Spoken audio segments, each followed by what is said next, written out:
নমস্কাৰ, মোৰ নাম সঞ্জিত মৰাণ। মই বৰডুমচা 1 নং মহং গাঁৱৰ। পৰহি দিনাখনি ভোটাৰ কেন্দ্ৰত ভোট দিবলৈ লাইন পাতি থকা অৱস্থাত তেতিয়া বৰডুমচা থানাৰ SI ছাৰ, এই ডেকা ছাৰ বুলি কয়, তেখেতে মানে মোক বেলেগৰ পলচনা পৰি কিনে বা বেলেগৰ ৰাজনীতিত সোমাই কিনে মোক টাৰ্গেট কৰি কিনে প্ৰথমতে মোক ওচৰতে নিদিলে। তাৰপিছত যিহেতু মোৰ ভুল নাছিলে, যিহেতু মোৰ পিছত আৰু লাইন লাগি আছিলে, টাৰ্গেট মোক কৰি লোৱাৰ কাৰণে মই ক'লোঁ, তেতিয়া মোক অকলে কেলৈ কৰিছে, মোৰ লগতো লাইন আছে, ক'লে চবকে কওক, মোক কি বেয়া দেখিলে, তেনেকৈ ক'লোঁ। তাৰপিছত গৈ নাই আকৌ সেইদিনাখনি সেইটো হৈ যোৱাৰ পিছত পিছদিনাখনি থানাত মাতি পঠালে। তেতিয়া ৰাতি কালি যিটো হৈ গ'ল থানাত, সেইটোত মানে সিহঁতে ডাইৰেক্টলি কৈছে কি যে এনেকৈ BJPৰ তেনেকৈ মটৰ লিপ দেখাইছ। তাৰপিছত এতিয়া ক'ত গ'ল ৰাজনীতি নেতা ক'ত গ'ল, এতিয়া MLA ক'ত গ'ল, CM ক'ত গ'ল, তেনেকৈ মানে এতিয়া কি কৰিব তোক বুলি কিনে তেনেকৈ থানাৰ ভিতৰত মৰা অৱস্থাত মাজে মাজে সেইটো কৰি কিনে পিটন দিছে। সেইটো কাৰণে যেতিয়া সিহঁতে লাঠি চালনা কৰিছিলে ৰুমৰ ভিতৰত বন্দী কৰি কিনে 6-7জন মানে, তেতিয়া ভৰি তোলা প্ৰথমতেতো হিচাপ নকৰিব নোৱাৰে, মইতো ইমানটো গম নাপাওঁ, বহুত মাৰিলে। তাৰপিছত এই ভৰিবিলাকত প্ৰথমতে এইটো বি জলকীয়াটো ঘঁহি লৈছে, তাৰপিছত মাৰিছে, হাতত মাৰিছে, গোটেই পেণ্ট চোলা চব খুলি ল'লে। হয়, যোৱা 2 তাৰিখে পঞ্চায়ত নিৰ্বাচনৰ ভোট গ্ৰহণৰ সময়ত 1 নং মহং জিতবৰা মধ্য ইংৰাজী বিদ্যালয়ৰ ভোট গ্ৰহণ কেন্দ্ৰত মোৰ দাদা শ্ৰী সঞ্জিত মৰাণে ভোট প্ৰদান কৰিবলৈ গৈছিলে। সন্ধিয়া প্ৰায় 4:30 মান বজাৰ কথা।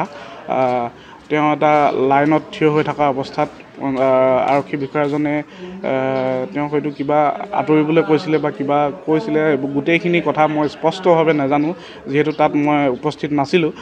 কিন্তু আৰক্ষী বিষয়াজনৰ লগত কিছু তৰ্কাতৰ্কিত লিপ্ত হয় বা আৰক্ষী বিষয়াজনে তেওঁক কিবা এটা ক'লে, তাৰ প্ৰত্যুত্তৰত তেওঁ কৈছিলে যে মোক অকলে কিয় কৈছে আৰু লাইনত আৰু মানুহ থিয় হৈ আছে, সকলোকে কওক। তেনেকৈ কওঁতে তাৰ পিছদিনা আৰক্ষী থানালৈ মাতি পঠালে দাদাক।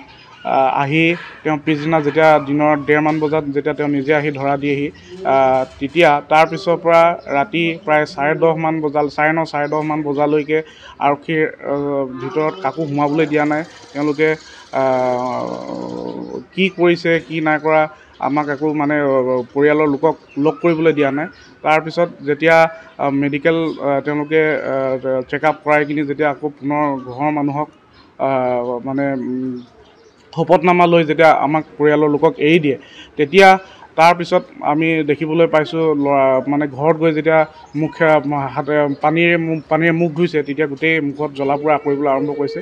তেওঁ তাৰপিছত আমি সুধি গম পাইছোঁ যে তেওঁ একদম ভোট জলকীয়া সানি ওপৰি 6-7জন মানুহে গোলকৈ পিটিছে, পেলাই পিটিছে, ভৰি গোৰোহাত পিটিছে, ভৰি গোৰোহা আৰু ভৰিৰ মানে কলাফুলত স্পষ্ট দাগ, লাঠিৰ কোবৰ দাগ এতিয়া আমি দেখিবলৈ পাইছোঁ। তাৰপিছৰ পৰা মানুহজন খোজ কাঢ়িবলৈ পৰা নাই। আমি ৰাতিয়ে নিশাই আকৌ যিহেতু গোটেই গাতে পুৰণি আৰম্ভ হৈছে, গতিকে থাকিব পৰা নাই। গতিকে আমি নিশাই আকৌ ডিগবৈ অসামৰিক চিকিৎসালয়লৈ আমি লৈ আনিছিলোঁ। তাত ডক্টৰে প্ৰাথমিক চিকিৎসাখিনি কৰি এক্সৰে কৰিব লাগিব বুলি ক'লে, কিন্তু এক্সৰে যোৱা ৰাতি যথেষ্ট পলম হৈ যোৱাৰ বাবে এক্সৰে কৰিব পৰা নগ'ল। তাৰপিছত আমি ঘৰলৈ লৈ যাওঁ। কিন্তু আমি অসম আৰক্ষী এনেকুৱা যিয়ে নহওক, লাগিলে দায়ী হওক বা নহওক, কিন্তু তেওঁলোকে এনেকুৱাকৈ নিজে ধৰা দিবলৈ যোৱা মানুহজনক ইমান উপৰ্যুপৰি কিয় প্ৰহাৰ কৰিব, এই কথাটো আমি বিচাৰিছোঁ।